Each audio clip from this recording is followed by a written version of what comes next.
It is based on client-server model. Secondly, HTTP protocol is used for fetching the data and resource. The medium of communication is called messaging. Resources are accessible using the means of URI.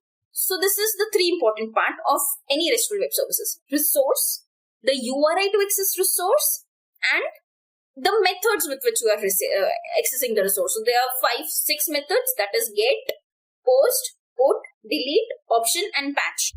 It follows the stateless concept. Now you'll ask me what is stateless. So as per the REST architecture, the RESTful web services should not keep a client state on server. Every time you hit URL, you have to send your headers every time.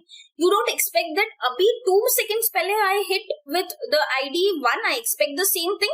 Why do I have to always send you the headers? Server will say, no, I am stateless. I'm not going to save any of your client data. If you want to hit me again, you come back with your headers. You should come back with all the things that I require to give you the response. That is why it is stateless. If you hit once or 100 times, server is not going to remember you. Every time you want something, give it in the header and then only you will get a response.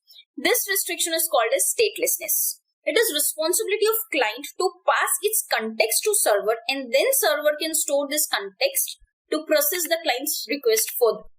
That is why the session maintained by server is always identified by the client's identifier passed to server. The session is never stored on server.